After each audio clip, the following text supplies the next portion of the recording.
ఓం శ్రీ గురుభ్యో నమః. ఓం శ్రీ మహాగణాధిపతయే నమః. ఓం శ్రీ సరస్వత్యై నమః. అందరికీ నమస్కారం. ఈరోజు మాఘపురాణం 16వ అధ్యాయం పారాయణం. విముక్తి పొందిన ఆడకుక్క కథ. వశిష్ఠుల వారు ఈ విధంగా అంటున్నారు: ఓ దిలీప మహారాజా, పార్వతికి పరమేశ్వరుడు చెప్పిన సుమంత్రుని కథ విన్నావు కదా. పార్వతి కోరికపై పరమేశ్వరుడు చెప్పిన మరొక గాథను కూడా వివరిస్తాను, విను. మాఘమాసములో నదీ స్నానము అత్యంత పుణ్యప్రదమైనది. ఈ మాసమందు 30 రోజులు విడువక నదీ స్నానము చేసిన వారు గొప్ప ఐశ్వర్యవంతులు కాగలరు. మాఘమాసమందలి నదీ స్నానము ప్రారంభించిన తరువాత వారు పడుతున్న కష్టములన్నీ క్రమేపీ అంతరించిపోవును. మాఘశుద్ధ చవితి నాడు భక్తి శ్రద్ధలతో మాఘమాస నదీ స్నానము చేసిన వారు వారి వారి నిర్మల హృదయత్వాన్ని అనుసరించి శ్రీహరి కృపకు పాత్రులు అవగలరు. ఇక్కడ భక్తి శ్రద్ధలు, నియమనిష్టలు, ఏకాగ్రతలు ప్రధానమైనవి అని పార్వతికి పరమేశ్వరుడు వివరించగా, పార్వతి మరల, నాథ, లక్ష్మీనారాయణులను ఈ వ్రతము ద్వారా ఆరాధించిన ఎడల వారి యొక్క కోరికలు ఈడేరునని చెప్పి తిరిగదా. మరి ఆ మాఘమాస వ్రత విధానం, ఆ లక్ష్మీనారాయణులను ఎట్లు పూజించవలనో కూడా చెప్పి పుణ్యం కట్టుకోండి అంది.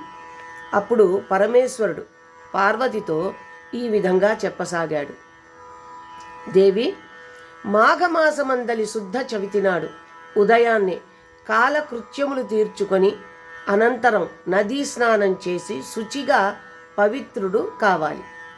తర్వాత నదీ తీరమందు గాని గృహమందు గాని మండపాన్ని నిర్మించాలి. ఆ మండపమును సర్వాంగ సుందరంగా రంగురంగుల ముగ్గులతో అలంకరించాలి. మండపము మధ్యలో అష్టదళ పద్మ ముగ్గును వెయ్యాలి.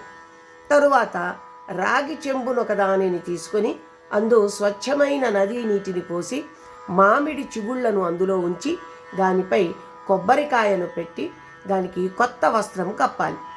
లక్ష్మీనారాయణుల ప్రతిమను ప్రతిష్ఠించాలి. మండపం మధ్యలో సాలగ్రామాన్ని ఉంచి పూజించి ధూప దీప నైవేద్యాలని సమర్పించాలి. అనంతరం రాగి పాత్రలోని నీటితో అర్ఘ్యప్రదానము చేయాలి. పిమ్మట శ్రీమన్నారాయణుని మదిలో ధ్యానించి సూర్యునికి నమస్కరించాలి. ఈ మాఘమాస వ్రతమును ఆచరించువారు వారి తల్లిదండ్రులను, బంధుమిత్రాదులను, శ్రేయోభిలాషులను, గురువులను, పెద్దలను ఆహ్వానించి వారి సమక్షమందు నిర్వహించినచో అధిక సత్ఫలితాలని పొందగలరు. వారి శుభాశీసులతో మరింత ఉన్నత స్థితిని పొందగలరు. ఒక సద్బ్రాహ్మణునికి బియ్యము, బెల్లం, పప్పు, ఉప్పులు, కాయగూరలు, పండ్లు ఉంచి స్వయం పాకాన్ని ఇవ్వాలి. నూతన వస్త్రాలని దానమియ్యవలె. పిమ్మట మాఘపురాణాన్ని స్వయంగా పఠించాలి లేక వినాలి. పఠించినప్పుడు కానీ వినునప్పుడు కానీ అక్షింతలను చేతిలో ఉంచుకోవాలి. పురాణ శ్రవణానంతరం ఆ లక్ష్మీనారాయణులను ధ్యానించి కొన్ని అక్షింతలను విగ్రహం పైనను మరికొన్నింటిని తన తలపైనను వేసుకోవాలి. కావున ఓ పార్వతి, మాఘశుద్ధ చవితి నాడు మాఘ స్నానం చేసి ఆ లక్ష్మీనారాయణులను అత్యంత భక్తి శ్రద్ధలతోనూ నియమనిష్టలతోనూ పూజించిన ఎడల ఎంతటి ఘోర పాపములైనను హరించుకొని పోవును. దీనికి నిదర్శనంగా నీకొక కథని విన్నవిస్తాను, విను అంటూ పరమేశ్వరుడు పార్వతికి ఈ విధంగా చెప్పసాగాడు. గౌతమ మహర్షి ఒకనాడు తన శిష్యగణంతో సహా తీర్థయాత్రలకు బయలుదేరాడు. అనేక పుణ్యక్షేత్రాలని దర్శించి పూజలు చేస్తూ మార్గమధ్యంలో కనబడిన సన్యాసులతోనూ భక్తి తత్పరులతోనూ భగవద్గోష్ఠులు సలుపుతూ మాఘమాసం వచ్చేసరికి కృష్ణానదీ తీరాన్ని చేరుకున్నాడు. అక్కడ శిష్య బృందంతో సహా పవిత్ర కృష్ణానదిలో స్నానం చేశాడు. అది మాఘమాసం అవడం వల్ల నదీ తీరమున ఉన్న రావి చెట్టును దర్శించుకుని ప్రదక్షిణలు చేస్తూ మూలతో బ్రహ్మరూపాయ, మధ్యతో విష్ణురూపిణి, అగ్రత శివరూపాయ, వృక్షరాజాయ తే నమః అంటూ శ్లోకం పఠించి ఆ చెట్టు కిందే కూర్చుని శ్రీ మహావిష్ణువుని పూజించాడు. మాఘమాస విశిష్టతను తన వారందరికీ చెప్పి ఆచరింపచేశాడు. మాఘమాసం అవడం వల్ల అక్కడే బస చేసి నిత్యము కృష్ణానదిలో స్నానం చేస్తూ పవిత్ర అశ్వత్థ వృక్షం కింద శ్రీహరిని పూజించసాగాడు. అంతలో మాఘశుద్ధ దశమి రోజు వచ్చింది. అది శ్రీ మహావిష్ణువుకు అత్యంత ప్రియమైన రోజు.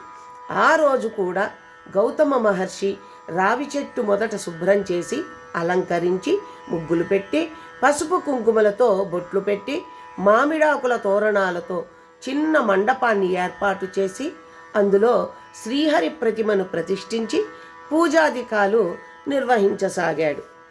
శిష్య బృందమంతా అత్యంత భక్తి శ్రద్ధలతో గురువుగారికి సేవలు చేస్తూ శ్రీమన్నారాయణుని పూజించసాగారు. ఈ పూజా కార్యక్రమాన్నంతటిని ఆ సమయంలో అక్కడికి వచ్చిన ఒక ఆడకుక్క శ్రద్ధగా గమనించసాగింది. భగవంతునికి చేయుచున్న పూజాది కార్యక్రమాలన్నింటినీ రెప్ప వాల్చకుండా అక్కడే ఎదురుగా కూర్చుని చూడసాగింది. ఆ కుక్కను గమనించిన శిష్యులు ఒక చిన్న కర్రతో దానిని అదిలించి ఆవతలకి వెళ్ళగొట్టగా ఆ కుక్క తనకు తెలియకుండానే చెట్టు చుట్టూ తిరిగి మరల వచ్చి చూడసాగింది. ఈ విధంగా శిష్యులు కుక్కని అదిలించడం, అది చుట్టూరా తిరిగి మరలా వచ్చి చేరడం జరుగుతోంది. అలా ఆ ఆడకుక్క 3 సార్లు చెట్టు చుట్టూ తిరిగి ప్రదక్షిణం చేయడం వలనను అది మాఘమాసమగుట వలన దాని పాపము హరించుకుపోయింది. 3వ ప్రదక్షిణం అయిన వెంటనే ఆ కుక్క కాస్త ఒక మహారాజుగా మారిపోయింది.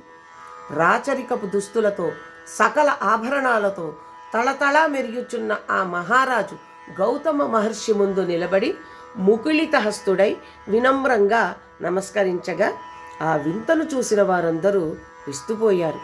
అంతటా గౌతమ మహర్షి, ఓ రాజా, నీవెవ్వరవు? నీవెట్లు కుక్కవైతివి?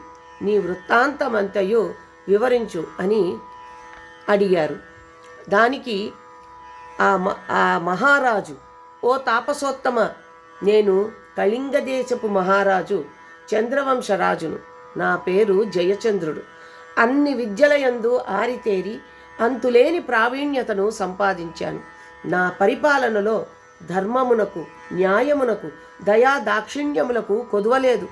మిక్కిలి ధర్మయుక్తంగా ప్రజలను కన్న బిడ్డల వలె పాలించాను. గో భూ హిరణ్యాది దానములని ఎన్నింటినో చేశాను. ప్రజోపయోగ పనులని ఎన్నింటినో చేశాను. చెరువులు బావులు త్రవ్వించాను. మొక్కలను నాటించాను. సత్రములు కట్టించాను. అన్నదానములు తినదానములు ఎన్నింటినో చేశాను. పశుపక్షాదులకు కూడా ఆశ్రయం కల్పించాను. పుణ్యకార్యాలను ఎన్నింటినో చేశాను. అనేక దేవాలయాలు, దేవతా విగ్రహాలు చేయించాను. యజ్ఞ యాగాదులను ఎన్నింటినో చేయించాను. విద్యాలయాలు కట్టించాను. చేయవలసిన అన్ని పుణ్యకార్యాలు చేశాను. అయినా నాకు ఈ కుక్క జన్మ రావడానికి కారణం లేకపోలేదు. చెప్తాను వినండి. ఒకనాడు ఒక ఋషిశ్రేష్ఠుడు నా రాజదర్బారుకు వచ్చి, రాజా, నేనొక యాగం చేయ తలపెట్టాను. యజ్ఞము చేయుటకు అంటే మాటలు కాదు కదా, దానికి ఎంతో ధనం అవసరం అవుతుంది. కావున ధనావసరమునకై నీ వద్దకు వచ్చాను అన్నాడు.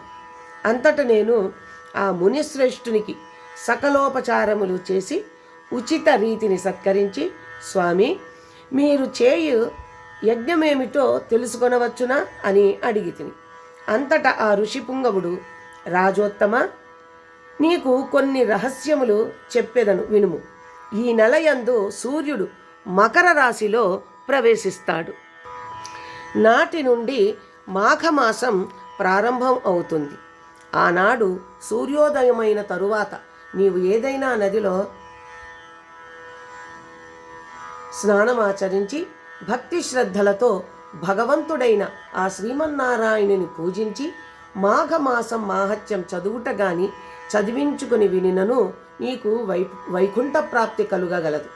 అశ్వమేధయాగము చేసినంత ఫలము కలుగును. తీర్థయాత్రలు దాన ధర్మాలు చేసినంత ఫలము సిద్ధించును. మాఘశుద్ధ సప్తమి, మాఘశుద్ధ దశమి, మాఘశుద్ధ పౌర్ణమి నాడు గాని ఉదయాన్నే మాఘస్నానం ఆచరించినటో ఎంతటి ఘోర పాపము నుండైనా విముక్తుడువు కాగలవు. ఇది సత్యము. మాఘమాసమునకి అంతటి ప్రత్యేకత కలదు. ఇతర జాతుల వారి మాఘమాస వ్రతాన్ని చేసినచో వారు మరుజన్మలో బ్రాహ్మణ జన్మ ఎత్తగలరు. కావున నీవు కూడా ఈ మాఘమాస వ్రతమును చేసి ధన్యుడవు కమ్ము అని సలహా ఇచ్చాడు. మాఘమాస మాహత్యమును తెలియని నేను ఆ ముని సత్తమునితో, ఏమిటి, మాఘమాస వ్రతమును చేస్తే వైకుంఠ ప్రాప్తి కలుగుతుందా? చేసిన పాపాలన్నీ పోతాయా? ఇదంతా నేను విశ్వసించాలా? ఎక్కడైనా మంత్రాలకు చింతకాయలు రాల్తాయా? ఏం మునీశ్వర, నేనేమైనా మూర్ఖుడిని అనుకున్నావా నీవు చెప్పినవన్నీ నమ్మడానికి అంటూ ఎగతాళి చేశాను. ఇవన్నీ అతిశయోక్తులు కానీ మరొకటి కాదు అంటూ ఆయన మాటలను కొట్టిపారేశాను. నేను ఏమీ చేయను, నేను చేసే పనులే నన్ను కాపాడతాయి అంటూ గర్వంతో విర్రవీగాను. మీ ఈ నీతి బోధలు మరెవ్వరికైనా చెప్పండి, నాకు కాదు అంటూ చులకనగా తీసిపారేశాను. ఆ ముని సత్తముని అహం దెబ్బతిన్నది. కోపమొచ్చింది. సరే రాజా, నేను నీ మేలు కోరి చెప్పదలుచుకున్నది చెప్పాను, తర్వాత నీ ఇష్టం అంటూ వెళ్ళిపోబోయాడు. అంతటా నేనాయనను బ్రతిమాలి ఆయనకు కావలసిన ధనం ఇచ్చి సగౌరవంగా పంపించి వేశాను. పిమ్మట నాకు వార్ధక్యం సమీపించి మరణించి తిని అప్పటి నుండి వరుసగా 7 జన్మలు కుక్క జన్మ ఎత్తుతూనే ఉన్నాను.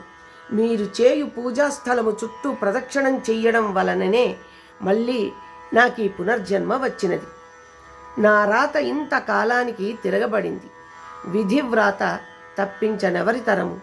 కానీ ఇన్ని జన్మల నుండి లేనిది ఇప్పుడు నాకు హఠాత్తుగా ఈ పూర్వజన్మ ప్రాప్తించుటకు కారణం ఏమై ఉండునో తెలియకున్నది.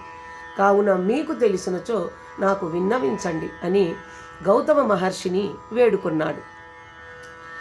గౌతమ మహర్షి తన మేధస్సుతో చూసి, రాజా, మాఘమాసము దాని విశిష్టత పట్ల నీవు చులకన భావంతో ఉండడం వల్లనే నీకా కుక్క జన్మ సంక్రమించింది.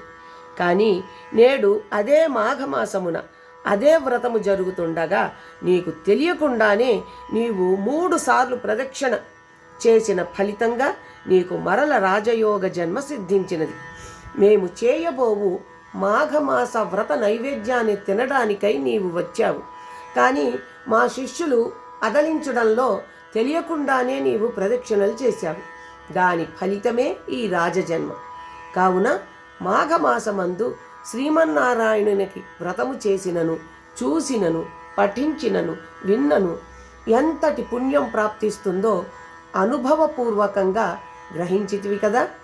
తెలియకుండానే ఇంతటి మహాపుణ్యం లభిస్తుంటే ఇక మాఘమాస వ్రతాలు, దాన ధర్మాలు మున్నగినవి ఆచరించినచో వచ్చు పుణ్య ఫలమెంత ఉండునో ఊహించగలవా అంటూ రాజుకు విన్నవించుతూ ఉండగా పక్కనే ఉన్న చెట్టు తొర్రలో నుండి ఒక కప్ప బెకబెకమంటూ వచ్చి గౌతమ మహర్షి పాదములపై పడి బెకబెకమంటూ గెంతుతూ అరుస్తూ మండపం వద్దకు వచ్చి శ్రీమన్నారాయణునికి చిత్రపటాలను, విగ్రహాలను చూచుచుండగానే అది ఒక అందమైన నవ యవ్వన తపస్వినిగా మారిపోయింది. ఆ కప్ప మునికన్యగా మారిపోవడాన్ని చూసిన గౌతముడు మున్నగు వారంతా ఆశ్చర్యచకితులయ్యారు. ముగ్ధ మనోహర రూపంతో ఉన్న ఆ మునికన్య అటూ ఇటూ చూసి గౌతమ మహర్షి వద్దకు వచ్చి ఆయన పాదాలకి నమస్కరించింది. గౌతముడు ఆమెను దీవించగానే ఆమెకు తన పూర్వజన్మ వృత్తాంతమంతా జ్ఞప్తికి వచ్చింది. అంతటా గౌతముడు ఆమెతో, తపస్విని, నీవెవ్వరవు, నీ పేరేమిటి, నీ వృత్తాంతమంతయు వివరించమని ప్రశ్నించాడు. దానికి ఆమె తన పూర్వజన్మ వృత్తాంతమంతటిని ఈ విధంగా చెప్పసాగింది. ఇంతటితో మాఘపురాణం 16వ అధ్యాయం పారాయణం కూడా ముగిసింది. తిరిగి రేపటి పారాయణంలో కలుసుకుందాం. నమస్కారం.